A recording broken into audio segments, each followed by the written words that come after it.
Hi, it's Emma from Wedding Beers Bootcamp here, and today I want to talk to you about discounts and how, whether they can work or not work for your wedding business.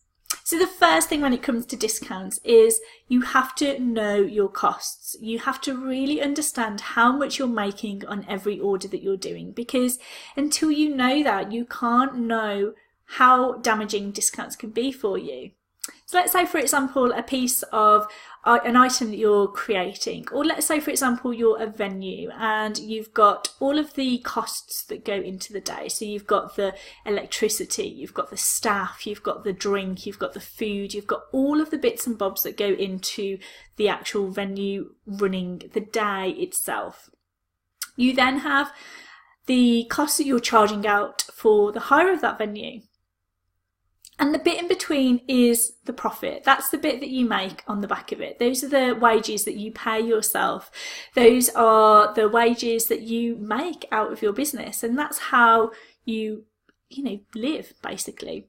You're paying your bills out of this profit. This isn't just, money that's going into your back pocket. This is your livelihood. Now, you wouldn't work for a corporate organisation and earn peanuts. So don't do it in your own wedding business. But discounts, by offering too many discounts in your business, it can do a couple of things which will damage you. Firstly, it can eat into those profits. So if you're only making, let's say, 20 or 30% on what you're selling, and then you offer a 10% discount, that is, it's a big cut into your profits. So you need to know those costs to know the damage that discounts can make. Secondly, by offering discounts on a consistent basis, it starts to diminish any trust that your crowd have got with you.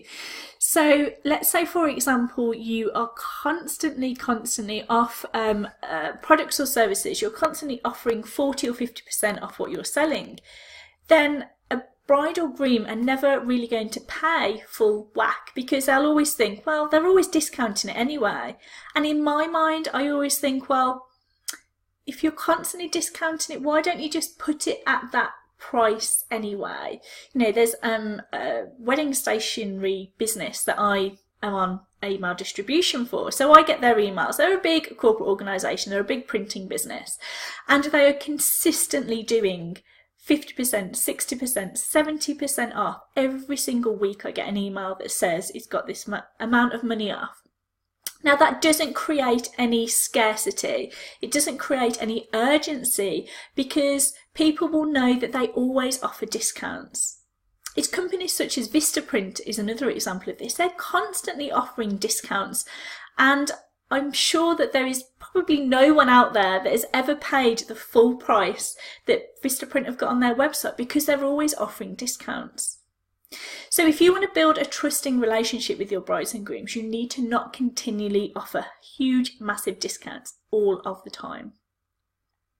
Now, you might want to offer a discount promotion if you do a wedding fair, for example. You might want to do a 10% off.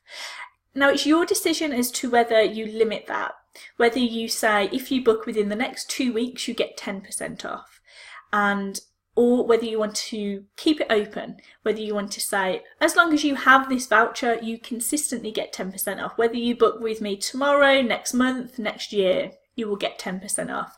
So that is a decision for you to make.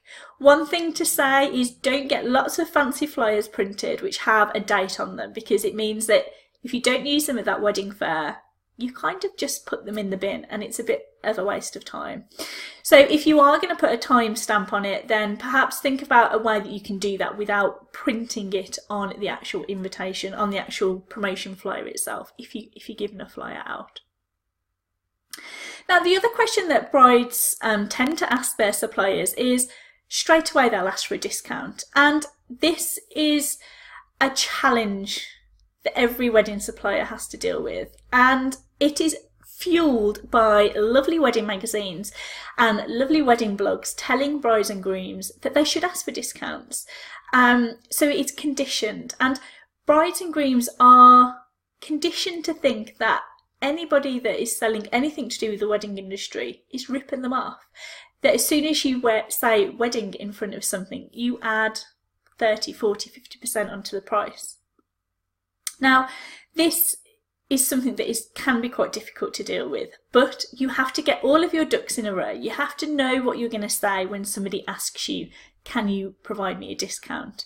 Especially if you're having face-to-face consultations with people. Let's say you're a venue and someone's come to look at the venue, and then you're talking about prices, and they ask for a discount. It puts you in a really difficult position, and it's probably one that you don't feel comfortable with. So you need to practice your response. You need to have something ready to say. This is the same if you're, let's say, a photographer, a wedding planner, or anybody that has that face-to-face consultation. When you're directed with that straight on, you need something in your back pocket to kind of pull out and say, well, actually, you know, we can't offer discounts. Here are some tips for you. Firstly, think about whether there is anything you could discount. And I'm not saying that as soon as someone says, will you discount this, you go, yep, no, that's fine, I'll give you 10% off as long as I get the order. We're not doing that. That isn't good for your business. It's not good for you. What you can do is look at what you've got and say, well, if we didn't do this bit, then I could offer you this. An example for you. As you will know if you follow me for a while, I've got a wedding stationery business, which I kind of do probably 10% of my time because I want to still be very active in the industry. I don't feel that I can genuinely teach you guys if I'm not in the industry myself. So that is the reason. So I do wedding stationery, and there was a particular invitation set that I had. And a bride absolutely loved it. She fell in love with it. And she said, once we'd done the quote, it was just a little bit too expensive for her. So I said to her, right, okay, well, how about if I print everything, we design it, we get it all printed, but you physically put the invitations together. If you do that, I can knock 10% off. She was absolutely delighted by that. And I was delighted by it because that is the time. That is one of the elements that takes the time. Now, this was a very simple invitation. It was, you know, a kind of rustic invitation with a bit of string and a poke through a hole and, you know, a tie. So it wasn't, you know, putting diamantes on or anything kind of technically challenged. I would never recommend that you discount those because it's your quality at the end of the day. But this was something that she could quite easily do herself without damaging the quality of the invitation. So that was the arrangement we came to, and it worked really well for both parties. She got it for, you know, a 10% discount. I didn't have to spend the time putting the invitation together, but I did all of the printing. I did all of the, you know, cutting and all of that kind of stuff. So she had it all packaged together beautifully, and then she put it all together. I did a video for her to show her how to do it. And it was perfect. It worked. She was very, very happy as a bride. So that worked. That discount worked. However, if I had just said, yeah, that's fine, I'll give you 10% straight off the bat without looking at how we could reduce the price, then it would have lost some of the faith that she had with me, actually. She probably would have thought, well, if you're that willing just to knock 10% off, I'm not that keen. Another example is a letterpress invitation that I've done before, which was they're very difficult invitations to do. You know, it's a manual process, so they warrant, you know, a decent price for them. And there was a couple that were based in America actually that wanted these letterpress invitations. And she said, well, I've found this other company who can do it cheaper. So my response was, you know, that's fine. I can't physically offer you a discount. This is a handmade invitation. It takes my physical time to do it. It's not a big printing process. You know, I am my business. It is just me. It's not a big corporate organisation with big printers. It is me. I am what you're paying for. I'm the personal service that you're paying for. I'm the personal attention that you're paying for. This is what you get as part of the price of this. It isn't something that I just outsource or send to a printer. It is me physically spending 2 minutes on every invitation, physically putting it together for you, physically creating this invitation for you. By saying it like this and by saying, this is my business, I'm not a big corporate organisation, it made her realise how much value they were actually getting for the price, and they placed the order with me because it was the personal touch that is important. And you will be the same in your business. It is more than likely just you. Or it might be you and, you know, a partner, or you and somebody else that works in your business. But it will be, you know, you're not part of a big corporate organisation, you're a micro business. So actually the extra value that you are giving, that personal attention, that is what they are paying for. So you need to kind of explain that. So don't just respond and say, can you give me a discount?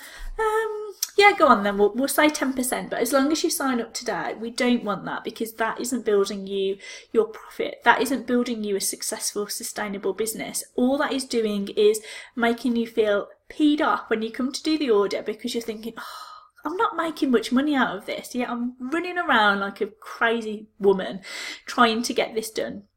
I've been there before, and it's not a good place to be. So my real honest recommendation from discounts is, one, know your costs. Really know what impact that discount is going to have. It is all fair and well saying, yeah, I'll give you 10% off, but if that is cutting into your profits and you're only making 20-30% anyway, it's cutting into your wages, it's cutting into what you're paying yourself, it's cutting into the whole purpose of you running your business. Secondly, if somebody asks for a discount, don't just knee-jerk reaction say, yeah, go on then. Have something in your back pocket. Think about alternatives. If you're a venue, offer them a midweek booking. If they want a discount, then say, well, you know, you can go to a midweek booking, it's a bit cheaper, or you can go to this time of year, it's a bit cheaper. Be flexible with them, but don't just kind of go straight and say, yeah, that's fine, we'll give you a discount. Think about different things that you can do. So I hope that helps, and I hope that just gets you to think about the importance of understanding the impact that giving discounts on your business can have. You need to build that know, like and trust factor, and you need to have faith in yourself that you are worth what you're charging, because you probably aren't charging enough anyway. You probably aren't charging what you know you really could be. So don't shoot yourself in the foot and kind of cut your knees off and give out all these discounts which are going to damage you. At the end of the day, you are in business. This isn't a hobby. You need to make money. And I know that that sounds a bit kind of black and white, but it's true. You need to make money in your business for you to continue to love it, for it to grow, and for it to give you what you want it to. So let me know if you have any questions, if you've had any tricky conversations with people, and if you want some suggestions as to how you can word your no, I'm not going to give discounts without sounding like a meanie, then just comment below and I shall speak to you really soon. All right, take care. Bye bye.